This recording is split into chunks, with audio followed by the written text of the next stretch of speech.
ರೂಲ್ಸ್ಗಳು ಸರಿಯಾಗಿ ಗೊತ್ತಿದ್ರೆ ನೀವು ಎಕ್ಸ್ಪೋರ್ಟಲ್ಲಿ ಆರಾಮಾಗಿ ದುಡ್ಡು ಮಾಡ್ಕೋಬೋದು. ಇಲ್ಲದೆ ಹೋದರೆ ಸಮಸ್ಯೆಗಳಾಗತ್ತೆ. ಏನಾಗ್ಬೋದು, ಒಂದು ದುಡ್ಡು ಕಳ್ಕೊಬೋದು, ಇಲ್ಲ ಅಕೌಂಟ್ ಫ್ರೀಸ್ ಆಗುತ್ತೆ, ಇಲ್ಲ ರೆಪ್ಯುಟೇಷನ್ ಹಿಟ್ ಆಗುತ್ತೆ. ಅದಾದಮೇಲೆ ನಿಮ್ಮ IC ಕೋಡ್ಗಳೆಲ್ಲ ಬ್ಲಾಕ್ ಆಗುತ್ತೆ, ಎಕ್ಸ್ಪೋರ್ಟ್ ಇಂಪೋರ್ಟ್ ಇನ್ಮೇಲೆ ಮಾಡೋಕ್ಕೆ ಆಗಲ್ಲ. ಸೊ ಈ ಥರ ಸಿಚುವೇಶನ್ಸ್ಗಳೆಲ್ಲ ಬರುತ್ತೆ. ಸೊ ಅದಕ್ಕೆ ನೀವು ಫಸ್ಟ್ ಮಾಡಬೇಕಾಗಿರೋ ಕೆಲಸ ಏನು ಅಂತಂದರೆ, ರೂಲ್ಸ್ಗಳನ್ನ ಅರ್ಥ ಮಾಡ್ಕೊಳ್ಳಿ. ನಾನೇನು ಹೇಳ್ತಾ ಇದ್ದೇನೆ, ಯಾವ ಥರ ಹೇಳ್ತಾ ಇದ್ದೇನೆ ಅದನ್ನು ಅರ್ಥ ಮಾಡಿಕೊಂಡು ನೀವು ಮುಂದೆ ಬರೋ ಪೇಮೆಂಟ್ಸ್ಗಳನ್ನ ಅಥವಾ ನೀವು ಎಕ್ಸ್ಪೋರ್ಟಲ್ಲಿ ನೀವು ಕೆಲಸ ಮಾಡಬೇಕಂದಾಗ ಯಾವ ಥರದ ಸಮಸ್ಯೆಗಳು ಬರುತ್ತೋ ಅದನ್ನು ಮುಂಚೆನೇ ತಿಳ್ಕೊಂಡು ಅದನ್ನು ಅಡ್ರೆಸ್ ಮಾಡ್ಕೊಳ್ಳಿ. ಇಲ್ಲದೆ ಹೋದರೆ ನಾಳೆ ಬರೋ ಸಿಚುವೇಶನ್ಸಲ್ಲಿ ಯಾವುದೇ ಥರದ ಪೇಮೆಂಟ್ಗಳಲ್ಲಿ ಸ್ವಲ್ಪ ವ್ಯತ್ಯಾಸ ಆದರೂ ಕೂಡ ನಿಮಗೆ ಸಮಸ್ಯೆ ಬರುತ್ತೆ. ಸೊ ಇಲ್ಲಿ ನೀವು ಫಸ್ಟ್ ಮಾಡಬೇಕಾಗಿರೋದೇನೋ ಫೀಮಾ ರೂಲ್ಸ್ ಬಗ್ಗೆ ನೀವು ತಿಳ್ಕೊಳ್ಳಿ. ಈ ವಿಡಿಯೋ ಇರೋದು ಅದರ ಬಗ್ಗೆನೇ. ಸೊ ನಾರ್ಮಲಿ ಪ್ರೊಸೆಸ್ ಏನು, ನಾವು ಮೆಟೀರಿಯಲ್ ಕಳಿಸ್ತೇವೆ, ಮೆಟೀರಿಯಲ್ಲು ಏನು ಕಳಿಸಿದ್ದೇವೆ ಅದಕ್ಕೆ ಇನ್ವಾಯ್ಸ್ ಇರುತ್ತೆ. ಆ ಇನ್ವಾಯ್ಸ್ ವ್ಯಾಲ್ಯೂಯಲ್ಲಿ ನಮಗೆ ಪೇಮೆಂಟ್ ಬರುತ್ತೆ. ಪೇಮೆಂಟ್ ಬಂದ ಮೇಲೆ ನಾವು ಬ್ಯಾಂಕಿಗೆ ಹೇಳ್ತೇವೆ, ಸರ್ ಈ ಪೇಮೆಂಟು ನಾವು ಎಕ್ಸ್ಪೋರ್ಟ್ ಮಾಡಿದ್ವಿ, ಈ ಅಮೌಂಟ್ ಇನ್ವಾಯ್ಸ್ ವ್ಯಾಲ್ಯೂ ಇದೆ, ಅದೇ ಸೇಮ್ ವ್ಯಾಲ್ಯೂ ನಮ್ಗೆ ಆಲ್ರೆಡಿ ಬಂದಿದೆ, ಇವಾಗ ಆ ಅಕೌಂಟ್ನ ಕಂಪ್ಲೀಟ್ ಸೈಕಲ್ನ ಕ್ಲೋಸ್ ಮಾಡಿ. ಸೊ ಇಷ್ಟು ಮಾಡಿದರೆ ನಿಮಗೆ ಯಾವುದೇ ಥರದ ಸಮಸ್ಯೆಗಳು ಬರಲ್ಲ. ಪ್ರಾಬ್ಲಮ್ ಎಲ್ಲಾಗತ್ತೆ, ತುಂಬ ಕಂಪ್ನೀಸ್ಗಳು ಕಳಿಸೋ ಮೆಟೀರಿಯಲ್ಲು ಬರೋ ಪೇಮೆಂಟು ಎರಡೂ ಸಮ ಇರಲ್ಲ. ಕಾರಣ ಏನು, ಒಂದು ಕ್ವಾಲಿಟಿ ಹಾಳಾಗಿರುತ್ತೆ, ಅಲ್ಲಿ ಹೋದ್ಮೇಲೆ ಪ್ರೈಸ್ಗಳು ಏನೋ ಚೇಂಜ್ ಆಗಿರುತ್ತೆ, ಅಲ್ಲಿ ಪ್ರೈಸ್ಗಳು ಬಿದ್ದು ಹೋಗಿರುತ್ತೆ, ಇಲ್ಲಿ ಒಂದು 21ಕ್ಕೆ ತೊಗೊಳ್ತಾರೆ, ಅಲ್ಲಿ ಒಂದು 19ಕ್ಕೆ ಮಾರ್ತಾರೆ. ಈ ಥರ ಗ್ಯಾಪ್ ಆದಾಗ ಪ್ರತಿ KG ಮೇಲೆ 2 ರೂಪಾಯಿ ಗ್ಯಾಪ್ ಆಯಿತು, ಅಲ್ಲಿ ಟೋಟಲ್ ಕ್ಯಾಲ್ಕುಲೇಟ್ ಮಾಡಿದಾಗ ಅದು ಲಕ್ಷಗಟ್ಟಲೆ ಗ್ಯಾಪ್ ಆಗುತ್ತೆ. ಆ ಲಕ್ಷಗಟ್ಟಲೆ ನಾವು ಕ್ಯಾಲ್ಕುಲೇಟ್ ಮಾಡಿದಾಗ ರೂಪಾಯಲ್ಲಿ ಹೇಳ್ತಾ ಇರೋದು ನಾನು USDಯಲ್ಲಿ ಕನ್ವರ್ಟ್ ಮಾಡಿದರೆ ಅದು ಕೂಡ ವ್ಯತ್ಯಾಸ ಬರುತ್ತೆ. ಸೊ ಆವಾಗ ಬಂದಿರೋ ವ್ಯತ್ಯಾಸಗಳಲ್ಲಿ ಅದನ್ನು ನೀವು ಬ್ಯಾಂಕಿಗೆ ಹೇಳಿಬಿಟ್ಟು ಅದನ್ನು ರೈಟ್ ಆಫ್ ಮಾಡಿಸ್ಬೇಕಾಗತ್ತೆ. ನೀವು ಹೇಳಬೇಕು ಈ ಕಾರಣ ಏನು, ಯಾಕೆ ಆ ಪ್ರೈಸ್ಗಳು ಕಾಂಪ್ರಮೈಸ್ ಆಯಿತು, ಯಾಕೆ ನೀವು ಕಡಿಮೆ ದುಡ್ಡು ತೊಗೊಂಬಂದಿದ್ದೀರಾ, ಇನ್ವಾಯ್ಸ್ ವ್ಯಾಲ್ಯೂ ಮತ್ತು ಶಿಪ್ಪಿಂಗ್ ವ್ಯಾಲ್ಯೂ ನೋಡಿದರೆ ನೀವು ಹೆಚ್ಚಿಗೆಯಲ್ಲಿ ಮೆಟೀರಿಯಲ್ ಕಳಿಸಿದ್ದೀರಾ, ಬಟ್ ಇಲ್ಲಿ ನಿಮ್ಮದು ಲಾಸ್ ಆಗಿದೆ. ಸೊ ಏನು ಬಿಸ್ನೆಸ್ ಮಾಡೆಲ್ ಇದೆ, ಯಾಕೆ ಈ ಥರ ಆಗಿದೆ, ಅದನ್ನು ಪ್ರಾಪರ್ಲಿ ನೀವು ರಿಟರ್ನಲ್ಲಿ ಕೊಡಬೇಕಾಗತ್ತೆ. ಕೊಟ್ಟಾಗ ಅವ್ರು ಮುಂದೆ ಅದನ್ನು ಪ್ರೊಸೆಸ್ ಮಾಡಿ RBI ಕಡೆಯಿಂದ ಅಪ್ರೂವಲ್ ತೊಗೊಂಡು ಅದನ್ನು ನಿಮಗೆ ಸೆಟಲ್ ಮಾಡಿ ಕ್ಲೋಸ್ ಮಾಡ್ತಾರೆ. ಇವಾಗ ಅದು ಇಲ್ಲ ಇದು ಇಲ್ಲ, ನಾನು ಏನೂ ಮಾಡ್ತಾಯಿಲ್ಲ, ಪೇಮೆಂಟ್ ಬಂದಿರೋದಷ್ಟು ಬಂದಿದೆ, ನಾನೇ ಸುಮ್ಮನೆ ಕುತ್ಕೊಂಡ್ಬಿಟ್ಟಿದ್ದೇನೆ, ಆವಾಗ ಮಾತ್ರ ನಿಮಗೆ ಬಿಸ್ನೆಸ್ಸಲ್ಲಿ ಸಮಸ್ಯೆ ಆಗುತ್ತೆ. ಇದು ನಾರ್ಮಲಿ ಇವತ್ತು ಪ್ರಾಬ್ಲಮ್ ಆಗಿದೆ ಅಂದರೆ ಇವತ್ತೇ ಕ್ಲೋಸ್ ಆಗುತ್ತೆ ಅಂತಲ್ಲ, 5, 6, 10 ವರ್ಷನೂ ತೊಗೊಳ್ಬೋದು. ಮುಂದೆ ಇಶ್ಯೂ ಬಂತು ಅಂದರೆ ಕೂಡ ಅವಾಗೂ ಕೂಡ ನಿಮಗೆ ಪೆನಲ್ಟಿ ಅರೈಸ್ ಆಗುತ್ತೆ. ಸೊ ಇದನ್ನು ಲೈಟಾಗಿ ತೊಗೊಳ್ಬೇಡಿ. ಯಾವುದೇ ಡಾಕ್ಯುಮೆಂಟ್ ಇರ್ಬೋದು, ಯಾವುದೇ ಇನ್ವಾಯ್ಸಿಂಗ್ ಸಾಫ್ಟ್ವೇರ್ ಇರ್ಬೋದು, ನೀವು ಯಾವುದನ್ನು ಪರ್ಚೇಸ್ ಮಾಡ್ತಿರೋ ಅಟ್ಲೀಸ್ಟ್ ಮಿನಿಮಮ್ 5 to 6 ಇಯರ್ಸ್ ಆ ರೆಕಾರ್ಡ್ಸ್ಗಳನ್ನ ಪ್ರಾಪರಾಗಿ ಮೇಂಟೈನ್ ಮಾಡಿ. ಇಲ್ಲದೆ ಹೋದರೆ ಸಮಸ್ಯೆಗಳಾಗುತ್ತೆ. ಸೊ ಇಲ್ಲಿ ಫೀಮಾ ರೂಲ್ಸಲ್ಲಿ RBI ಅಥವಾ ಫೀಮಾದಲ್ಲಿ ಮೇನ್ ಇರೋದೇನು ಅಂತಂದರೆ ಇನ್ವರ್ಡ್ ರೆಮಿಟೆನ್ಸ್. ನಿಮ್ಮ ದುಡ್ಡು ಇಂಡಿಯನ್ ಕರೆನ್ಸಿಯಲ್ಲಿ ಯಾವ ಥರ ಬರ್ತಾ ಇದೆ, ಒಂದು ಬ್ಯಾಂಕಿಗೆ ಬರ್ತಾ ಇದೆ, ನೋ ಪ್ರಾಬ್ಲಮ್. ಬೇರೆ ಯಾವುದಾದ್ರೂ ಆಫ್ ಬುಕ್ ಅಂದರೆ ಇವಾಗ ನಾವು ಒಂದು $1,000 ಏನೋ ಎಕ್ಸ್ಪೋರ್ಟ್ ಮಾಡಿರ್ತೇವೆ, $800 ಆಲ್ರೆಡಿ ಅವ್ನು ಬ್ಯಾಂಕ್ ಅಕೌಂಟಿಗೆ ಕೊಟ್ಟಿದ್ದಾನೆ, $200 ನಾನೇ ಅಲ್ಲಿ ಹೋಗಿದ್ದಾನೆ, ಅವ್ನು ಕ್ಯಾಶ್ ಕೊಟ್ಟಿದ್ದಾನೆ. ಸೊ $200 ತುಂಬ ಅಮೌಂಟ್ ಅಲ್ಲ, ಬಟ್ ಆದರೆ ರೂಲ್ಸ್ ಏನು ಹೇಳುತ್ತೆ, ಯಾವುದೇ ದುಡ್ಡುಗಳು ನಿಮ್ಮ ಬ್ಯಾಂಕಿಂದ ಅಂದರೆ ಎಕ್ಸ್ಪೋರ್ಟ್ ಆಗಿರೋ ಮೆಟೀರಿಯಲ್ಗಳಿಗೆ ದುಡ್ಡುಗಳು ಏನೇ ಇದ್ದರೂ ಕೂಡ ಬ್ಯಾಂಕ್ ಸಿಸ್ಟಮಲ್ಲೇ ಬರಬೇಕು, ಕ್ಯಾಶಲ್ಲಿ ಯಾವುದೇ ಥರದ ಟ್ರಾನ್ಸಾಕ್ಷನ್ ಆಗೋ ಆಗಿಲ್ಲ. ಸೊ ಇದು ಏನಾದರೂ ನೀವು $200 ನಿಮ್ಮ ಬುಕ್ಸಲ್ಲಿ ನೋಡಿದರೆ $200 ಕ್ಯಾಶಲ್ಲಿ ಬಂದಿದೆ, $800 ಇದೆ, ಸೆಟ್ಲ್ ಆಗಿದೆ, $1,000 ಎಕ್ಸ್ಪೋರ್ಟ್ ಮಾಡಿದ್ವಿ, ಸೆಟಲ್ಡ್. ಬಟ್ ಆದರೆ ಬ್ಯಾಂಕ್ ಆಗಿರ್ಬೋದು ಅಥವಾ RBI ಆಗಿರ್ಬೋದು, ಎರಡರಲ್ಲೂ ಕೂಡ ಬುಕ್ಸ್ ಓಪನ್ ಇರುತ್ತೆ. ಈ BRC ನಿಮಗೆ ಇಶ್ಯೂ ಆಗಲ್ಲ. ಆವಾಗ ನೀವು ಮತ್ತೆ ತಿರ್ಗಾ ದುಡ್ಡು ಅವ್ರಿಗೆ ಕಳಿಸಿ ಅವ್ರ ಕಡೆಯಿಂದ ಅದನ್ನು ಡೆಪಾಸಿಟ್ ಮಾಡಿಸ್ಕೊಂಡು ಆವಾಗ ನೀವು ಬ್ಯಾಂಕಿಗೆ ಹೋಗ್ಬಿಟ್ಟು ಸರ್ ಇದು 200 ಏನಿದೆ ಅದನ್ನು ಸೆಟಲ್ ಮಾಡಿ ಅಂತಂದಾಗ ಮಾತ್ರ ಅದನ್ನು ಸೆಟಲ್ ಮಾಡ್ತಾರೆ.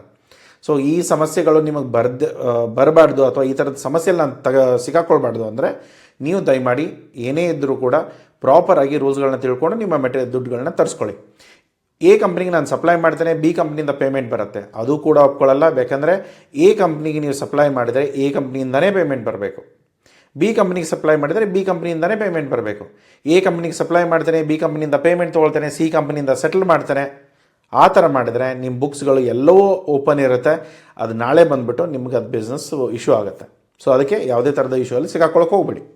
ಸೊ ಇದರಲ್ಲಿ ಏನೋ ಈಗ ಸರ್ ಅಡ್ವಾನ್ಸ್ ಪೇಮೆಂಟ್ ಬರುತ್ತೆ, ಒಂದು ವೇಳೆ ಅವ್ನು ಮುಂದೆ ಬರೋ ಪೇಮೆಂಟ್ಗಳು ನಾನು ಕೊಡಲಿಲ್ಲ ಅಂದರೆ ನಾನು ಏನು ಮಾಡಲಿ, ಅಡ್ವಾನ್ಸ್ ಪೇಮೆಂಟ್ ನಾವು ತಿರ್ಗಾ ಕೊಡಬೇಕಾ? 100% ನೀವು ತಿರ್ಗಾ ಕೊಡಬೇಕು. ಒಂದು ವೇಳೆ ನೀವು ಅದನ್ನು ಅಗ್ರಿಮೆಂಟಲ್ಲಿ ಬರೆದಿಲ್ಲ ಅಂದರೆ, ಒಂದು ವೇಳೆ ನೀವು ಅಗ್ರಿಮೆಂಟಲ್ಲಿ ಬರೆದಿರೋದೇನಿದೆ, ಸರ್ ಇವಾಗ $2,000 ನಮ್ಮ ಡೀಲ್ ಇದೆ, $400 ಅವ್ರು ಆಲ್ರೆಡಿ ಕೊಟ್ಟಿದ್ದಾರೆ, $600 ಅವ್ರು ಕೊಡಬೇಕು, ರಾ ಮೆಟೀರಿಯಲ್ ಎಲ್ಲ ಆಲ್ರೆಡಿ ಪರ್ಚೇಸ್ ಮಾಡಿ ನಾವು ಪ್ರೊಸೆಸ್ ಸ್ಟಾರ್ಟ್ ಮಾಡಿದ್ದೇವೆ, ಬಟ್ ಮುಂದೆ ಬರೋ ಪೇಮೆಂಟು ಮುಂದೆ ಬರೋ ಡೇಟಿಗೆ ಅವ್ರು ಹೇಳಿಲ್ಲ, ನಾವು 2-3 ಇಮೇಲ್ಗಳನ್ನ ಕಳಿಸಿದ್ದೇವೆ, ಅವ್ರು ಏನೂ ರೆಸ್ಪಾಂಡೇ ಮಾಡ್ತಾ ಇಲ್ಲ. ಸೊ ಹಾಗಿದ್ದಾಗ ಆಟೋಮೆಟಿಕ್ಲಿ ಆರ್ಡರ್ಗಳನ್ನ ನೀವು ಕ್ಯಾನ್ಸಲ್ ಮಾಡ್ತೀರಾ. ಆರ್ಡರ್ ಕ್ಯಾನ್ಸಲ್ ಮಾಡಿದ ಮೇಲೆ ಅಡ್ವಾನ್ಸ್ ಪೇಮೆಂಟು ಅವ್ರು ಕೊಟ್ಟರೆ ಅಡ್ವಾನ್ಸ್ ಪೇಮೆಂಟ್ನ ನೀವು ಆಲ್ರೆಡಿ ಮೆಟೀರಿಯಲ್ಗಳನ್ನ ತೊಗೊಂಡ್ಬಂದಿದ್ದೀರಾ, ಆ ಮೆಟೀರಿಯಲ್ಗಳು ನಿಮ್ಮ ಆಲ್ರೆಡಿ ನಿಮ್ಮ ಫ್ಯಾಕ್ಟ್ರಿಯಲ್ಲಿದೆ, ಅವ್ನು ಇನ್ನೂ ಬ್ಯಾಲೆನ್ಸ್ ಪೇಮೆಂಟ್ ಕೊಟ್ಬಿಟ್ರೆ ನೀವು ಪ್ರೊಡಕ್ಷನ್ ಮುಗಿಸ್ಬೋದು. ಬಟ್ ಅವ್ನು ಕೊಡದೇ ಇರೋದಕ್ಕೆ ಈ ಇಶ್ಯೂ ಬಂದಿರೋದು. ಬಟ್ ಅದನ್ನು ನೀವು ಕ್ಲಾಸ್ನ ನೀವು ಅಗ್ರಿಮೆಂಟಲ್ಲಿ ಹಾಕಿರ್ತೀರ. ಅಗ್ರಿಮೆಂಟಲ್ಲಿ ಹಾಕಿದ್ದೇನೆ ಅಂತ ಹೇಳಿಬಿಟ್ಟು ಸುಮ್ಮನೆ ಕೂತ್ಕೊಳ್ಳೋಗಿಲ್ಲ. ನೀವು ಅಗ್ರಿಮೆಂಟಲ್ಲಿ ಹಾಕಿರೋದನ್ನು ಡಾಕ್ಯುಮೆಂಟ್ನ ಅಟ್ಯಾಚ್ ಮಾಡಿ ಬ್ಯಾಂಕಿಗೆ ಕಳಿಸಿ, ಬ್ಯಾಂಕ್ ಅವ್ರಿಗೆ ನೀವು ಹೇಳಬೇಕು ಇದು ಅಡ್ವಾನ್ಸ್ ಪೇಮೆಂಟ್ ಬಂದಿತ್ತು, ಈ ಆರ್ಡರಿಗೆ ಬಂದಿತ್ತು, ಈ ಕಂಪ್ಲೀಟ್ ಆರ್ಡರ್ ಲೆಟರ್ ಇದೆ, ಈ ಸೇಲ್ಸ್ ಅಗ್ರಿಮೆಂಟ್ ಇದೆ, ಇನ್ವಾಯ್ಸ್ ವ್ಯಾಲ್ಯೂ ಕೂಡ ಇಲ್ಲಿದೆ. ಆದರೆ ಸಮಸ್ಯೆ ಆಗಿರೋದೇನೋ ಅವ್ರ ಮುಂದಿನ ಪೇಮೆಂಟ್ಗಳನ್ನ ಇಷ್ಟು ರಿಮೈಂಡರ್ ಆದರೂ ಕೂಡ ಅವ್ರು ನಮಗೆ ಪೇಮೆಂಟ್ ಕೊಟ್ಟಿಲ್ಲ. ಸೊ ಹಾಗಾಗಿ ನಾವೇನು ಮಾಡ್ತೇವೆ, ದಯಮಾಡಿ ಈ ಆರ್ಡರ್ಗಳನ್ನ ನಾವು ಕ್ಯಾನ್ಸಲ್ ಮಾಡ್ತಾ ಇದ್ದೇವೆ. ಇದರಲ್ಲಿ ಯಾವುದೇ ಥರದ ರಿಟರ್ನ್ ಅಥವಾ ಅಡ್ವಾನ್ಸ್ ಬಂದಿರೋದನ್ನು ನಾವು ರಿಟರ್ನ್ ಕಳ್ಸೋಕ್ಕಾಗಲ್ಲ ಈ ಅಗ್ರಿಮೆಂಟ್ ರೂಲ್ಸ್ ಅಂಡರು. ಅದಕ್ಕೆ ನೀವು ಅದನ್ನು ವೇ ಆಫ್ ಮಾಡಿ. ಸೊ ಅವ್ರೇನು ಮಾಡ್ತಾರೆ, ಅದನ್ನು ಚೆಕ್ ಮಾಡಿಕೊಂಡು ಅದನ್ನು RBI ಜೊತೆ ಚೆಕ್ ಮಾಡಿ ಅದನ್ನು ಏನು ಅಡ್ವಾನ್ಸ್ ಪೇಮೆಂಟ್ ಬಂದಿದೆಯೋ ಅದನ್ನು ರೈಟ್ ಆಫ್ ಮಾಡ್ತಾರೆ. ಇಲ್ಲದೆ ಹೋದರೆ ಇದು ಅಡ್ವಾನ್ಸ್ ಬಂದಿದೆ, ಶಿಪ್ಮೆಂಟ್ ಆಗಿಲ್ಲ ಅಂದರೆ ನಿಮ್ಮ ದುಡ್ಡು ಸಿಕ್ಕಾಕೊಳ್ಳುತ್ತೆ. ಸೊ ಅದು ಕೂಡ ಪ್ರಾಬ್ಲಮ್ ಆಗುತ್ತೆ, ಅದನ್ನು ನೋಡ್ಕೊಳ್ಳಿ.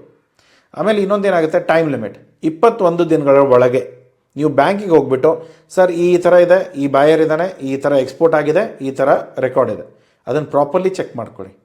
ಇಲ್ಲ ಅಂದರೆ ಏನಾಗುತ್ತೆ, ಅವರು ಆಲ್ಮೋಸ್ಟ್ 21 ದಿನ ದಾಟೋಗುತ್ತೆ, ನಿಮಗೆ ಎಕ್ಸ್ಪೋರ್ಟ್ ಆಗಿರೋದು ಗೊತ್ತಿರಲ್ಲ, ಪೇಮೆಂಟ್ ಬಂದಿರೋದು ಗೊತ್ತಿರಲ್ಲ, ಏನೂ ಗೊತ್ತಾಗದಿದ್ದಕ್ಕೆ ಅದು RBIಗೆ ಡೀಟೇಲ್ಸ್ಗಳು ಹೋಗಲ್ಲ.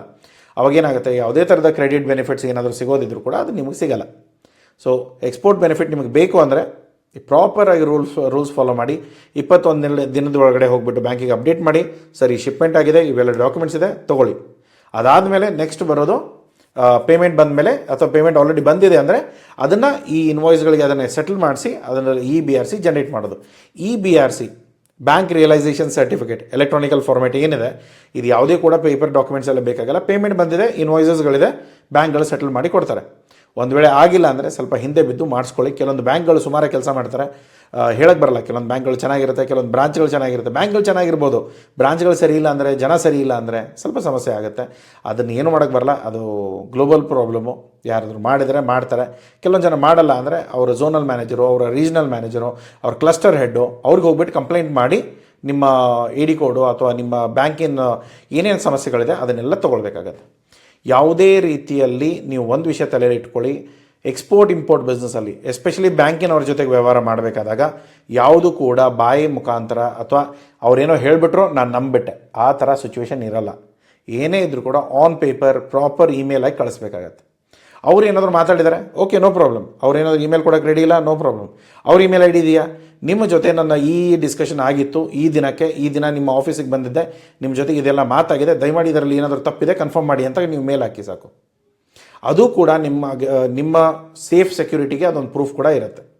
ನಾವು ಮೇಲ್ ಹಾಕಿದ್ವಿ, ಅವ್ರು ರೆಸ್ಪಾಂಡ್ ಮಾಡಿಲ್ಲ, ಅವರ ಸಿಸ್ಟಮ್ಗೆ ಹೋಗ್ಬಿಟ್ಟು ನಾವು ರಿಪ್ಲೈ ಮಾಡೋಕ್ಕಾಗಲ್ಲ. ಒಂದು ವೇಳೆ ಅದೂ ಕೂಡ ಅವ್ರು ರಿಪ್ಲೈ ಮಾಡ್ತಾ ಇಲ್ಲ ಅಂದರೆ ಅವ್ರ ಝೋನಲ್ ಹೆಡ್ ಇರ್ಬೋದು, ರೀಜ್ನಲ್ ಹೆಡ್ ಇರ್ಬೋದು, ಅವ್ರು ಯಾರಾದರೂ ಹಿಡ್ಕೊಂಡು ಅವ್ರ ಕಡೆಯಿಂದ ನೀವು ತೆಗೆಸ್ಕೊಳ್ಬೋದು. ಇದನ್ನು ಪ್ರಾಪರಾಗಿ ನೀವು ವರ್ಕ್ ಮಾಡಬೇಕಾಗತ್ತೆ. ಇದರಲ್ಲಿ ಎಲ್ಲೇ ನೀವು ಏನೋ ಸ್ವಲ್ಪ ಮಿಸ್ಟೇಕ್ ಮಾಡಿದ್ರಿ, ಅವರೇನೋ ಇಲ್ಲ ಸರ್ ಯಾವುದೋ ದುಡ್ಡು ಬಂದಿದೆ, ಓಕೆ ನೋಡ್ತೇನೆ, ನಾನು ಅಡ್ಜಸ್ಟ್ ಮಾಡ್ಕೊಳ್ತೇನೆ ಬಿಡಿ, ಏನು ಸಮಸ್ಯೆ ಇಲ್ಲ ಅಂತಂದರೆ ನೀವೇನು ಮಾಡ್ತೀರಾ, ನೆಕ್ಸ್ಟ್ ಆರ್ಡರು, ನೆಕ್ಸ್ಟ್ ಬಿಸ್ನೆಸ್ಸು, ಏನೋ ಒಂದು ಬೇರೆ ವಿಷಯದಲ್ಲಿ ಬ್ಯುಸಿ ಆಗಿಬಿಡ್ತೀರ. ಅವಾಗೇನಾಗುತ್ತೆ, ನಿಮ್ಮ ಪೇಮೆಂಟ್ಗಳು ಅಲ್ಲೇ ಸಿಕ್ಕಾಕೊಂಡಿರುತ್ತೆ. ನಾಳೆ ಅವರು ಏನಾದರೂ ಕೆಲಸ ಬಿಟ್ಟು ಹೋದರು ಅಥವಾ ಬೇರೆ ಬ್ಯಾಂಕಿಗೆ ಹೋದರು ಅಥವಾ ಬೇರೆ ಬ್ರಾಂಚಿಗೆ ಹೋದರು ಅಥವಾ ಬೇರೆ ಏನೋ ಆಯಿತು, ಹಾಗಾಯಿತು ಅಂದರೆ ನಿಮ್ಮ ಬಿಸ್ನೆಸ್ ಮಾಡಲ್ ಸಿಕ್ಕಾಕೊಳ್ಳುತ್ತೆ. EBRC important. ಅದ್ರ ಜೊತೆಗೆ ಬೇರೆ ಯಾವುದೇ ಥರದ ಡಾಕ್ಯುಮೆಂಟ್ಸ್ಗಳನ್ನ ನಿಮ್ಮ ಬ್ಯಾಂಕ್ಗಳು ಸಪೋರ್ಟ್ ಮಾಡ್ತಾ ಇಲ್ಲ ಅಂದರೆ ದಯಮಾಡಿ ವಿದಿನ್ ಟೈಮ್ ಝೋನಲ್ಲಿ ಅದನ್ನು ದುಡ್ಡುಗಳನ್ನ ತೊಗೊಳ್ಳಿ. ಸೊ 21 ದಿನ ಬ್ಯಾಂಕಿಗೆ ಹೇಳೋಕ್ಕೆ 9 ತಿಂಗಳಲ್ಲಿ ನೀವು ದುಡ್ಡನ್ನ ತೊಗೊಂಬರ್ಬೇಕು. ಈ ಪಾಪು ಊಟಕ್ಕೆ ಒಂದು 9 ತಿಂಗಳು ಬೇಕಂತ ಹೇಳ್ತಾರಲ್ಲ, ಸೊ ಅದನ್ನು ನೆನ್ಪಿಟ್ಕೊಳ್ಳಿ. ನಿಮ್ಮ ಬಿಸ್ನೆಸ್ ಆಗಿ ಒಂದು ವೇಳೆ ನೀವೇನಾದರೂ ಕ್ರೆಡಿಟ್ ಕೊಟ್ಟಿದ್ದರೆ 9 ತಿಂಗಳದ ಒಳಗಡೆ ಆ ದುಡ್ಡು ಬರಬೇಕು. ಇಲ್ಲ ಅಂದರೆ ನೀವು ಆ ಬ್ಯಾಂಕಿಗೆ ಹೋಗ್ಬಿಟ್ಟು ತಿಳಿಸ್ಬೇಕಾಗತ್ತೆ, ಸರ್ ಇದು ಪೇಮೆಂಟ್ ಬರಲ್ಲ, ಪೇಮೆಂಟ್ ಅದು ಫ್ರಾಡ್ ಆಗಿದೆ, ನಮ್ಮ ಪೇಮೆಂಟ್ ಸಿಕ್ಕಾಕೊಂಡಿದೆ, ಅದನ್ನು ನೀವು ರೈಟ್ ಆಫ್ ಮಾಡಿ. ಸೊ ರೈಟ್ ಆಫು ಅಡ್ಜಸ್ಟು ಏನೋ ಒಂದು ಮಾಡಬೇಕಾಗತ್ತೆ. ಅದನ್ನು ಅವರಿಗೆ ರಿಕ್ವೆಸ್ಟ್ ಕೊಡಿ, ಅವರು RBI ಅಪ್ರೂವಲ್ ತೊಗೊಳ್ತಾರೆ, ಅದರ ಅಗೇನೆಸ್ಟ್ಲಿ ಅದನ್ನು ಕ್ಲೋಸ್ ಮಾಡಿ ಕೊಡ್ತಾರೆ. ಸೊ ಕ್ಲೋಸ್ ಆಗಿಲ್ಲ, ಏನು ಇಶ್ಯೂ ಬಂದಿದೆ ಅದನ್ನು ಕೂಡ ಚೆಕ್ ಮಾಡಬೇಕು, ಇಲ್ಲದೆ ಹೋದರೆ ಸಮಸ್ಯೆ ಇಲ್ಲ. ಸೊ ಪ್ರಾಪರಾಗಿ ಯಾವುದೇ ಥರದ ಬ್ಯಾಂಕಿನಗಳ ಇಮೇಲು ಕಮ್ಯುನಿಕೇಷನ್ ಏನಾದರೂ ಬಂದರೆ ಅದನ್ನು ನೆಗ್ಲೆಕ್ಟ್ ಮಾಡ್ಕೋಬೇಡಿ, ಕರೆಕ್ಟಾಗಿ ನೋಡಿಕೊಂಡು ಅಡ್ರೆಸ್ಗಳನ್ನ ಮಾಡ್ಕೊಳ್ಳಿ. ಆದರೆ ನೀವು ಯಾವತ್ತು ಬ್ಯಾಂಕಿಗೆ ಫಸ್ಟ್ ಇಮೇಲ್ ಕಳಿಸ್ತಿರೋ ಯಾವುದೇ ಇಶ್ಯೂ ಬಗ್ಗೆ ಇರ್ಬೋದು, ಅದನ್ನು ರೆಕಾರ್ಡ್ ಮಾಡಿ ಇಟ್ಕೊಳ್ಳಿ. ಯಾಕಂದರೆ ಜನ ಏನು ಮಾಡ್ತಾರೆ, ಅದರ ಬಗ್ಗೆ ತಲೆನೇ ಕೆಡಿಸ್ಕೊಳ್ದೇ ಇದ್ದಾಗ ಸೊ ಈ ಥರ ಸಮಸ್ಯೆಗಳು ಬರುತ್ತೆ.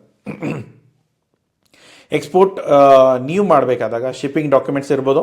ಶಿಪ್ಪಿಂಗ್ ಆಯಿತು, ಬ್ಯಾಂಕಿಗೆ ಹೋಗ್ಬಿಟ್ಟು ಇನ್ಫಾರ್ಮ್ ಮಾಡಿ. ಬ್ಯಾಂಕಲ್ಲಿ ಇನ್ಫಾರ್ಮ್ ಆಯಿತು ಅಂದರೆ ಪೇಮೆಂಟ್ಸ್ಗಳು ಬಂದ ತಕ್ಷಣವೇ ನಿಮ್ಮ EBRC ಕ್ಲೋಸ್ ಆಗುತ್ತೆ. ಸೊ ಪೇಮೆಂಟ್ಸಲ್ಲಿ ಅಥವಾ ಅಡ್ವಾನ್ಸ್ ಪೇಮೆಂಟ್ಸ್ಗಳು ಬಂದಾಗ ಫುಲ್ ಆಗಿರ್ಬೋದು, ಪಾರ್ಷಿಯಲ್ ಆಗಿರ್ಬೋದು, ಬ್ಯಾಲೆನ್ಸ್ ಆಗಿರ್ಬೋದು, ಇದೆಲ್ಲದಕ್ಕೂ ಅಲೌಡ್ ಇದೆ, ಯಾವುದೇ ಥರದ ಸಮಸ್ಯೆಗಳಿಲ್ಲ.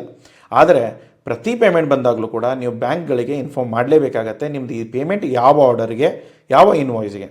ಯಾಕೆಂದರೆ ನಾಳೆ ಇನ್ವಾಯ್ಸ್ ಬರುತ್ತೆ, ಶಿಪ್ಪಿಂಗ್ ಆರ್ಡರ್ ಬರುತ್ತೆ, ಆ ಶಿಪ್ಪಿಂಗ್ ಆರ್ಡರ್ಲಿ ಈ ಅಮೌಂಟ್ ಅಡ್ಜಸ್ಟ್ ಆಗಿಲ್ಲ ಅಂದರೆ ನಿಮಗೆ EBRC ಜನ್ರೇಟ್ ಆಗಲ್ಲ. EBRC ಜನ್ರೇಟ್ ಆಗದೆ ಹೋದರೆ ನಿಮ್ಮ ಕಂಪ್ಲೀಟ್ ಎಕ್ಸ್ಪೋರ್ಟ್ ಸೈಕಲ್ ಕಂಪ್ಲೀಟ್ ಆಗಲ್ಲ. ಇದನ್ನು ಅರ್ಥ ಮಾಡ್ಕೊಳ್ಳಿ. ಇದರಲ್ಲಿ ಯಾವುದೇ ಥರದ ಸಮಸ್ಯೆಗಳಿದ್ದರೆ ಬ್ಯಾಂಕ್ ಜೊತೆ ಹೋಗಿ ಮಾತಾಡ್ಕೊಳ್ಳಿ, ಅರ್ಥ ಮಾಡಿಕೊಂಡು ನೀವು ಎಕ್ಸಿಕ್ಯೂಷನ್ ಸ್ಟಾರ್ಟ್ ಮಾಡಿ. ಅವ್ರಿಗೆ ಗೊತ್ತಿಲ್ಲ ಅಂದರೆ ದಯಮಾಡಿ ನಾನು ಏನು ಹೇಳ್ತಾ ಇದ್ದಾರೆ ಅದನ್ನು ಬೇಕಂದ್ರೆ ವೀಡಿಯೋ ಆದರೂ ತೋರಿಸಿ ಅಥವಾ ಅವ್ರಿಗೆ ತಿಳಿಸೋದ್ರು ಕೊಡಿ, ಏನಾದರೂ ಮಾಡಿಬಿಟ್ಟು ಅದನ್ನು ಎಕ್ಸಿಕ್ಯೂಟ್ ಮಾಡಿಸಿ. ಓಕೆ, ಇಲ್ಲಿ ಬ್ಯಾಂಕ್ ರಿಕ್ವೆಸ್ಟ್ಗಳು ಕ್ಯಾನ್ಸಲ್ ಆಗೋದು ಅಥವಾ RBI ಏನಾದರೂ ಕ್ಲೋಸ್ ಮಾಡದೇ ಇರೋದು, ಇದೆಲ್ಲವೂ ಕೂಡ ಬ್ಯಾಂಕ್ಗಳ ಜವಾಬ್ದಾರಿ ಇರುತ್ತೆ. ಆದರೆ ಅವರಿಗೆ ತಿಳಿಸೋ ಜವಾಬ್ದಾರಿ ನಿಮ್ಮದು. ಇಲ್ಲಿ ಯಾವುದೂ ಕೂಡ ನೀವು ಆಳಿಸಿತನ ತೋರಿಸೋದು ಅಥವಾ ಇಲ್ಲಿ ಹೋಗ್ಬಿಟ್ಟು ಏನೋ ಬಿಡಿ ನಾಳೆ ನೋಡೋಣ, ನಾಡಿದ್ದು ಬಿಡೋಣ, ಆದಾಗ ನೋಡೋಣ, ಆ ಥರ ಮಾಡಿದ್ರೆ ಪೆನಲ್ಟಿ ಬೀಳುತ್ತೆ. ನಿಮ್ಮ IC ಕೋಡ್ ಆಗಿರ್ಬೋದು, ಬೇರೆ ಲೈಸೆನ್ಸ್ಗಳೆಲ್ಲ ಕ್ಯಾನ್ಸಲ್ ಆಗುತ್ತೆ. ಆವಾಗ ನೀವು ಇಷ್ಟು ದಿನ ಕಷ್ಟಪಟ್ಕೊಂಡು ಬಿಸ್ನೆಸ್ನ ಬೆಳೆಸ್ಕೊಂಡಿರೋದು ಹಾಳಾಗೋಗುತ್ತೆ. ಅದನ್ನು ಅರ್ಥ ಮಾಡ್ಕೊಳ್ಳಿ. ಸೊ ನಾನ್ ರಿಫಂಡೇಬಲ್ ಏನು ಅಂತಂದರೆ ಇದರಲ್ಲಿ ನಾರ್ಮಲಿ ಯಾವುದೇ ಥರದ ಸಿಚುವೇಷನ್ಸಲ್ಲಿ ನೀವು ಏನಾದರೂ ದುಡ್ಡುಗಳನ್ನ ನಾನ್ ರಿಫಂಡೇಬಲ್ ಅಗ್ರಿಮೆಂಟ್ ಏನಾದರೂ ಮಾಡ್ಕೊಂಡಿದ್ರೆ ಅದನ್ನು ದಯಮಾಡಿ ಬ್ಯಾಂಕ್ಗಳಿಗೆ ತಿಳಿಸಿ, ಇಲ್ಲ ಅಂದರೆ ಸಿಕ್ಕಾಕೊಳ್ತೀರ. ಸೊ ನೆಕ್ಸ್ಟ್ ಬರೋದೇನು, ಒಂದು ವೇಳೆ ಬಾಯರ್ ಡಿಫಾಲ್ಟ್ ಮಾಡ್ದ, ಬಾಯರ್ ದುಡ್ಡು ಕೊಡಲಿಲ್ಲ, ಅದನ್ನು ಕೂಡ ನೀವು ಬ್ಯಾಂಕಿಗೆ ಹೇಳಬೇಕಾಗತ್ತೆ. ನೀವೇನಾಗುತ್ತೆ, ಇವಾಗ ಲೋಕಲಲ್ಲಿ ನಾವೇನು ಮಾಡ್ತೇವೆ, ನೀವೇನೋ ನನಗೆ ಮೆಟೀರಿಯಲ್ ಸಪ್ಲೈ ಮಾಡಿದ್ದೀರಾ, ನಾನು ಪೇಮೆಂಟ್ ಕೊಡಲಿಲ್ಲ, ನೀವೇನು ಮಾಡ್ತೀರಾ, ಒಂದು ತಿಂಗಳು, 2 ತಿಂಗಳು, 6 ತಿಂಗಳು ನಾನು ಫಾಲೋಅಪ್ ಮಾಡ್ತೀರಾ. ಆಮೇಲೆ ನನ್ನ ಹತ್ರ ದುಡ್ಡಿರಲ್ಲ, ನಾನು ಏನೋ ಒಂದು ಹೇಳ್ಬಿಟ್ಟು ಕೈ ಬಿಡ್ತೇನೆ. ಅವಾಗ ಏನಾಗ್ಬಿಡುತ್ತೆ, ಆಟೋಮೆಟಿಕ್ಲಿ ಆಯ್ತು ಬಿಡಪ್ಪ, ಯಾಕೆ ಅವ್ರ ಕಡೆಯಿಂದ ದುಡ್ಡು ಬರ್ತಾ ಇಲ್ಲ, ಹೋಗಲಿ ಬಿಡೋಣ. ಅದನ್ನು ಹೋಗಲಿ ಬಿಡು ಅನ್ನೋದಾದರೂ ಆಗಲಿ ಅಥವಾ ಅಡ್ಜಸ್ಟ್ ಮಾಡೋದಾದ್ರೂ ಆಗಲಿ ಅದನ್ನು ನೀವು ಮಾಡೋ ಹಾಗಿಲ್ಲ ಇಂಟರ್ನ್ಯಾಷನಲ್ ಮಾರ್ಕೆಟಲ್ಲಿ. ಅದು ನೀವೇ ಮಾಡ್ಬೋದು, ಬಟ್ ನೀವು ಮಾಡಿದರೂ ಕೂಡ ಆ ಬ್ಯಾಂಕ್ ಅವ್ರಿಗೆ ಅದನ್ನು ತಿಳಿಸ್ಬೇಕಾಗತ್ತೆ. ಅದು ಬ್ಯಾಂಕ್ ಅವ್ರ ಅಪ್ರೂವಲ್ ಬಂದರೆ ಮಾತ್ರ ನೀವು ಅದನ್ನು ಕ್ಲೋಸ್ ಮಾಡೋಕ್ಕೆ ಸಾಧ್ಯ, ಇಲ್ಲಾಂದರೆ ಕ್ಲೋಸ್ ಮಾಡೋಕ್ಕಾಗಲ್ಲ. ಸೊ ಅದರಲ್ಲಿ ನಿಮ್ಮ AD ಬ್ಯಾಂಕ್ ಯಾವುದಿದೆಯಲ್ಲ, ಅಥರೈಸ್ಡ್ ಡೀಲರ್ ಕೋಡ್ ಬ್ಯಾಂಕ್ಗಳು, ಸೊ ಆ ಬ್ಯಾಂಕ್ ಅವ್ರ ಜೊತೆ ಪ್ರಾಪರ್ ಡಾಕ್ಯುಮೆಂಟ್ ಮಾಡಬೇಕು. ಮತ್ತೆ ಹೋಗ್ಬಿಟ್ಟು ಮ್ಯಾನೇಜರ್ ಜೊತೆ, ಈ ರಿಲೇಷನ್ಶಿಪ್ ಮ್ಯಾನೇಜರು, ಈ ಫಾರೆಕ್ಸ್ ಟ್ರೇಡಿಂಗ್ ಡಿಪಾರ್ಟ್ಮೆಂಟು, ಇವ್ರ ಜೊತೆ ಹೋಗಿ ಕೂತ್ಕೊಂಡು ಹರಟೆ ಹೊಡೆದು ಬರೋದಲ್ಲ. ಏನೇ ಇದ್ದರೂ ಕೂಡ ಪ್ರಾಪರಾಗಿ ಇಮೇಲ್ ಇಲ್ಲಾದರೂ ಹೋಗಿರಬೇಕು ಅಥವಾ ಅವ್ರಿಗೆ ಹೋಗ್ಬಿಟ್ಟು ಇನ್ಫಾರ್ಮ್ ಆದರೂ ಮಾಡಿರಬೇಕು. ಸೊ ಅದನ್ನು ನೋಡಿಕೊಂಡು ಪ್ರಾಪರಾಗಿ ಕ್ಲೋಸ್ ಮಾಡ್ಕೊಳ್ಳಿ. ಸೊ ಇಲ್ಲಿ ನೀವು ಏನೇ ಇನ್ಫಾರ್ಮ್ ಮಾಡ್ತಾ ಇದ್ದೀರಾ ಅದನ್ನು ಪ್ರಾಪರ್ಲಿ ರಿಟರ್ನಲ್ಲಿ ಇಟ್ಕೊಂಡ್ರೆ ನೀವು ಬದುಕೊಳ್ತೀರಾ. ಇಲ್ಲದೆ ಹೋದರೆ ನಾಳೆ ಸಮಸ್ಯೆ ಆಗುತ್ತೆ, 100% ಸಮಸ್ಯೆ ಆಗುತ್ತೆ. ಸೊ RBI ಬ್ಯಾಂಕ್ಗಳು ಈ ಕೆಲವೊಂದು ಜನಕ್ಕೆ ಏನಿರುತ್ತೆ ಅಂದರೆ, ಸರ್ ನಮ್ಮ ಚಿಕ್ಕ ಕಂಪನಿ ಅಲ್ಲ, ಯಾರು ನೋಡ್ತಾರೆ ಬಿಡಿ, ಚಿಕ್ಕ ಕಂಪನಿಗಳಿಗೂ ನೋಡೋ ಜನ ತುಂಬ ಇದ್ದಾರೆ. ಏನಾದರೂ ಸಮಸ್ಯೆ ಆದರೆ ಇಲ್ಲಿ ಸಿಕ್ಕಾಕ್ಕೊಳ್ತೀರ. ಸೊ ನಾರ್ಮಲಿ ದೊಡ್ಡ ದೊಡ್ಡ ಜನ ಹೇಗೋ ಬದುಕೊಂಡ್ಬಿಡ್ತಾರೆ. ಈ ಚಿಕ್ಕ ಕಂಪ್ನಿಗಳು, ಹೊಸದಾಗಿ ಸ್ಟಾರ್ಟ್ ಆಗಿರೋ ಕಂಪ್ನಿಗಳೇ ಸಿಕ್ಕಾಕ್ಕೊಳ್ಳೋದು. ಸೊ ಆ ಪ್ರಾಬ್ಲಮ್ಗಳನ್ನ ನೀವು ಅವಾಯ್ಡ್ ಮಾಡಿದಷ್ಟು ಬೆಟರ್. ಸೊ ಇಲ್ಲಿ ನೀವು ರೆಮಿಟೆನ್ಸ್ ಇರ್ಬೋದು, ಪ್ರಾಪರಾಗಿ ಪೇಮೆಂಟ್ ಯಾವ್ದು ಬರ್ತಾ ಇದೆ ಅದನ್ನು ರೆಕಾರ್ಡ್ ಮಾಡ್ಕೊಳ್ಳಿ. ಯಾವ ಪೇಮೆಂಟು, ಯಾವ ಇನ್ವಾಯ್ಸ್ ಹಿಂದೆ ಎಷ್ಟು ಬ್ಯಾಲೆನ್ಸ್ ಇದೆ ಅದನ್ನು ಚೆಕ್ ಮಾಡ್ಕೊಳ್ಳಿ. ಅದನ್ನ ಮೇಲೆ ನೀವು ಎಕ್ಸಿಕ್ಯೂಷನ್ನ ಸ್ಟಾರ್ಟ್ ಮಾಡ್ಬೋದು. ಸೊ ಅದರಲ್ಲೂ ಕೂಡ ಜನರಿಕ್ ಆಗಿ ನಿಮ್ಮ EBRC, ಮೇಯ್ನಾಗಿ EBRC, ಬೇರೆ ಏನೋ ಇದರಲ್ಲಿ ಬ್ಯಾಂಕಿಂಗ್ ಸಿಸ್ಟಮ್ ಜೊತೆ ನಿಮಗೆ ವ್ಯವಹಾರ ಇರೋಲ್ಲ. ಸೊ ನೆಕ್ಸ್ಟ್ ಬರೋದೇನೋ, ಈಗ ತುಂಬ ಜನ ಮಾಡೋದೇನು ಅಂತಂದರೆ, ಸರ್ ನಾನು ಬ್ಯಾಂಕ್ ಮ್ಯಾನೇಜರ್ಗೆ ಹೇಳಿ ಬಂದಿದ್ದೇನೆ, AD ಕೋಡಿಗಿರ್ಬೋದು ಅಥವಾ ರೇಟ್ಸಿಗಿರ್ಬೋದು. ಸರ್ ರೇಟ್ಸ್ಗೆಲ್ಲ ನಾನು ಹೇಳಿ ಬಂದಿದ್ದೇನೆ, ನಿಮ್ಮ ಶಿಪ್ಮೆಂಟ್ ಏನಿದೆ, ನಿಮ್ಮ ಎಷ್ಟು ಪ್ರೈಸ್ ಇದೆ, ಯಾವತ್ತು ನೀವು ಕೊಟೇಶನ್ ಕಳಿಸ್ಬೇಕು, ಇಮಿಡಿಯೇಟ್ಲಿ ನಿಮಗೆ ಕನ್ವರ್ಷನ್ ರೇಟ್ಸ್ಗಳು ಬೇಕಾಗುತ್ತೆ. ಈ ಕನ್ವರ್ಷನ್ ರೇಟ್ಸ್ಗಳು ಮೇಲೆ ಕೆಳಗೆ ಆಗ್ತಾ ಇರೋದ್ರಿಂದ ಪ್ರತಿದಿನ ನಿಮಗೆ ಏನು ಪ್ರೈಸಸ್ ಬರ್ತಾ ಇದೆಯೋ ಅದನ್ನು ಬ್ಯಾಂಕ್ ಜೊತೆ ನೆಗೋಷಿಯೇಟ್ ಮಾಡಿ ತೊಗೊಳ್ಬೇಕಾಗತ್ತೆ. ಪ್ರತಿ ಸರಿ ನೀವು ವರ್ಬಲಿ ತೊಗೊಳಕ್ಕಾಗತ್ತಾ? ನಾಳೆ ಅವನು ಇಲ್ಲ ರೀ ನಿಮ್ಗೆ ₹1 ಕಡಿಮೆ ಹೇಳಿದ್ದೆ, ₹1 ಹೆಚ್ಚಿಗೆ ಹೇಳಿದ್ದೆ ಅಂದರೆ ನೀವೇನು ಮಾಡ್ತೀರಾ? ಬೇರೆ ಪ್ರೂಫ್ ಇಲ್ಲಲ್ಲ ನಿಮ್ಮ ಹತ್ರ, ಅದಕ್ಕೆ ಸಮಸ್ಯೆ ಆಗುತ್ತೆ. ಅದ್ರ ಬದಲು ನೀವೇನು ಮಾಡಬೇಕು, ಏನೇ ಕಮ್ಯುನಿಕೇಷನ್, ಎಸ್ಪೆಷಲಿ ಬ್ಯಾಂಕ್ ಅವ್ರ ಜೊತೆಗೆ ತುಂಬ ಹುಷಾರಾಗಿರಿ. ತುಂಬ ಒಳ್ಳೆಯವರು ಇರ್ಬೋದು, ತುಂಬ ಕೆಟ್ಟವರು ಇರ್ಬೋದು. ಆದರೆ ಪ್ರೊಫೆಷ್ನಲ್ ವೇ ಏನೋ, ಒಂದು ಪ್ರಾಪರ್ ಫಾರ್ಮ್ಯಾಟಲ್ಲಿ, ಒಂದು ಪ್ರಾಪರ್ ಟೋನಲ್ಲಿ ಕರೆಕ್ಟಾಗಿ ಒಂದು ಇಮೇಲ್ನ ಡ್ರಾಫ್ಟ್ ಮಾಡಿ. ನಿಮ್ಗೆ ಏನು ಹೇಳಬೇಕು ಅಂದ್ಕೊಂಡಿದ್ರೆ ಕರೆಕ್ಟಾಗಿ ಹೇಳಿ.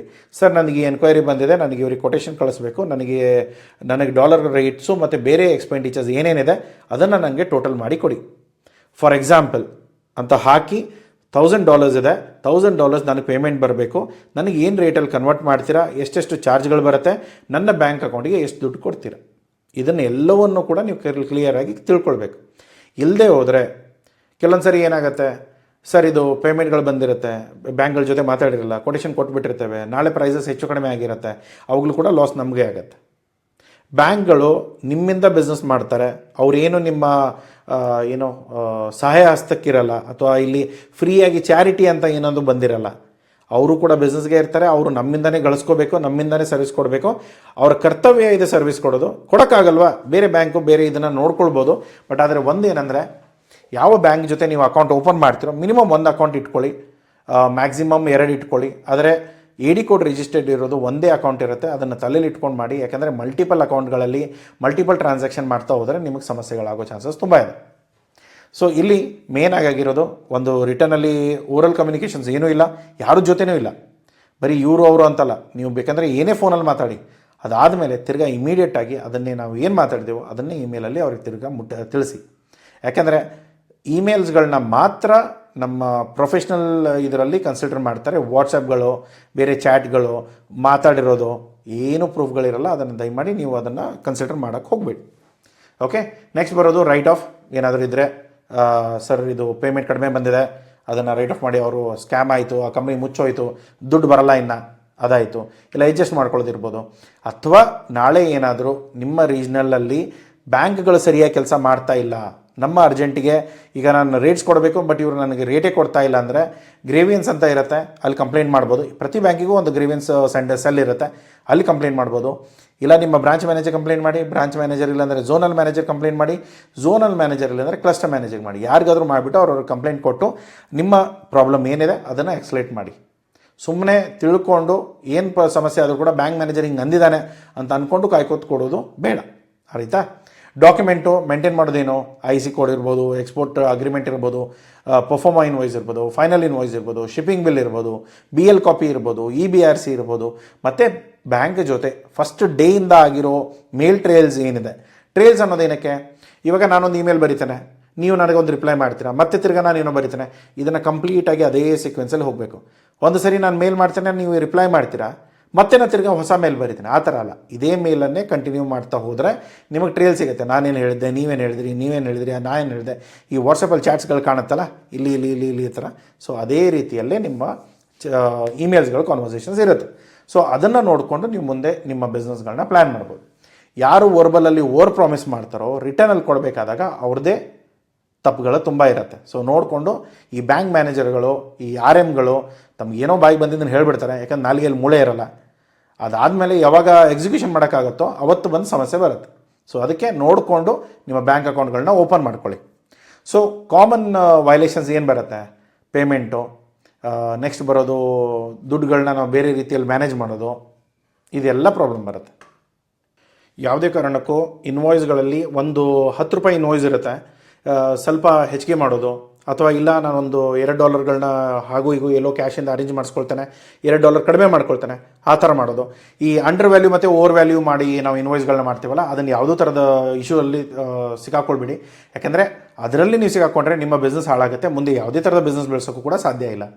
ಸೊ ನೆಕ್ಸ್ಟ್ ಬರೋದು ನಿಮ್ಮ ಬ್ಲ್ಯಾಂಕ್ಗಳು, ನಿಮ್ಮ ಬ್ಯಾಂಕಿಂಗ್ ಸಿಸ್ಟಮ್ಸಲ್ಲಿ ಅವ್ರಿಗೆ ಬರೋ ಇಮೇಲ್ಗಳು ಅಥವಾ ನಿಮ್ಮ ಟ್ರಾನ್ಸಾಕ್ಷನ್ ಇರ್ಬೋದು, ಅಥವಾ ನಿಮ್ಗೇನಾದರೂ ನೋಟಿಸ್ ಇರ್ಬೋದು, ಅದನ್ನು ಯಾವುದನ್ನು ಕೂಡ ನೀವು ಇಗ್ನೋರ್ ಮಾಡೋಕ್ಕೆ ಹೋಗಬೇಡಿ. ಎಲ್ಲವೂ ಕೂಡ ಪ್ರಾಪರಾಗಿ ಅಟೆಂಡ್ ಮಾಡಿ. ಆ ಥರ ಏನೋ ತಿಳಿದೇ ಹೋದರೆ ದಯಮಾಡಿ ಹೋಗಿ ಬ್ಯಾಂಕಿಗಳ ಜೊತೆಗೆ ಚೆಕ್ ಮಾಡ್ಕೊಳ್ಳಿ. ಪೆನಲ್ಟಿ ಬಂದರೆ ಆಲ್ಮೋಸ್ಟ್ ನಿಮ್ಮ ಇನ್ವಾಯ್ಸ್ ವ್ಯಾಲ್ಯೂ 3 ಪಟ್ಟು ಬರುತ್ತೆ. ಸೊ ದಯಮಾಡಿ ಅರ್ಥ ಮಾಡ್ಕೊಳ್ಳಿ. RBI ಜೊತೆಗೆ ಅಥವಾ ಬೇರೆ ಯಾವುದ್ರದ್ದು ಜೊತೆಗೆ ಪೆನಲ್ಟಿಗಳಲ್ಲಿ ಸಿಕ್ಕಾಕೊಂಡ್ರೆ ಅಷ್ಟು ಬೇಗ ನೀವು ಆಚೆ ಬರೋಕ್ಕಾಗಲ್ಲ.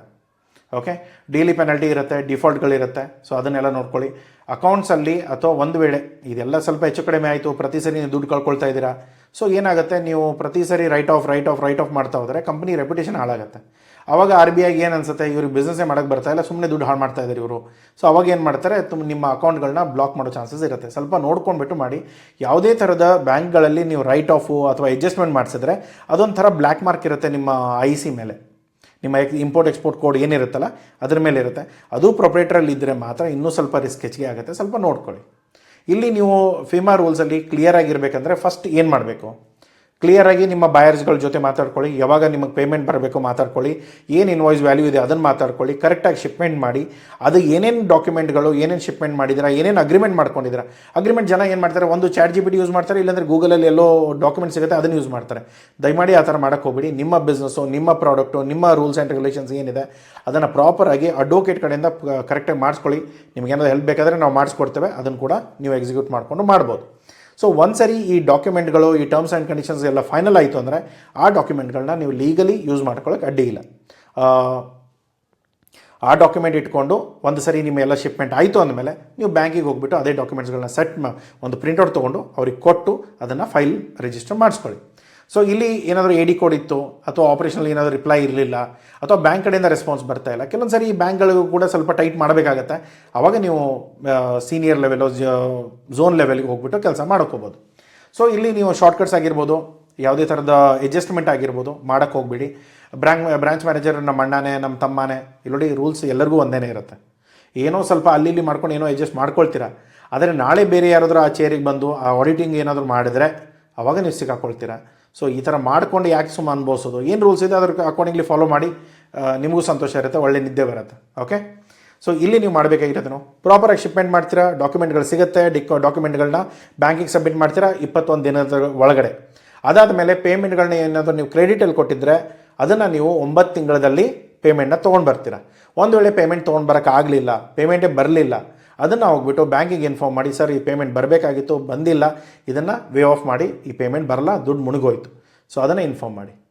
ಇಲ್ಲ ಸರ್ ಇದು ಅಡ್ವಾನ್ಸ್ ಪೇಮೆಂಟ್ ಬಂದಿದೆ, ಇವರು ನನಗೆ ಮುಂದಿನ ಪೇಮೆಂಟ್ ಕೊಟ್ಟಿಲ್ಲ, ಅದಕ್ಕೆ ನನಗೆ ಆರ್ಡರ್ ಕ್ಯಾನ್ಸಲ್ ಮಾಡಬೇಕು, ಅದನ್ನು ನಾನು ಆಲ್ರೆಡಿ ಕ್ಲಾಸಲ್ಲಿ ಹಾಕಿದ್ದೇನೆ, ಈ ಅಗ್ರಿಮೆಂಟ್ಗೆ ಅವರು ಸೈನ್ ಮಾಡಿದ್ದಾರೆ, ನಾನು ಅವ್ರಿಗೆ ತುಂಬ ರಿಮೈಂಡರ್ ಇಮೇಲ್ ಕಳಿಸಿದ್ದೇನೆ, ಅವ್ರು ಯಾವುದೇ ಥರದ ರೆಸ್ಪಾನ್ಸ್ ಕೊಡ್ತಾ ಇಲ್ಲ, ಸೊ ಹಾಗಾಗಿ ನಾವು ಆರ್ಡರ್ನ ಕ್ಯಾನ್ಸಲ್ ಮಾಡ್ತಾ ಇದ್ದೇವೆ, ಬಟ್ ಯಾವುದೇ ಥರದ ಅಮೌಂಟ್ಗಳನ್ನ ನಾವು ಅವ್ರಿಗೆ ತಿರ್ಗಾ ರೀಫಂಡ್ ಮಾಡಲ್ಲ ಸೊ ಅಂತ ಹೇಳಿ ಅವ್ರಿಗೆ ಮೇಲ್ ಹಾಕಿ ಅದನ್ನು RBI ರಿಪೋರ್ಟ್ ಮಾಡಿದರೆ ಆಟೋಮೆಟಿಕ್ಲಿ ನಿಮ್ಮ ಪೇಮೆಂಟ್ ಏನು ಬಂದಿದೆ ನಿಮ್ಮ ಹತ್ರ ಅದು ನಿಮ್ಮ ಹತ್ರನೇ ಉಳ್ಕೊಳ್ಳುತ್ತೆ, ಯಾವುದೇ ಥರದ ಪೆನಾಲ್ಟಿ ಇಲ್ಲ.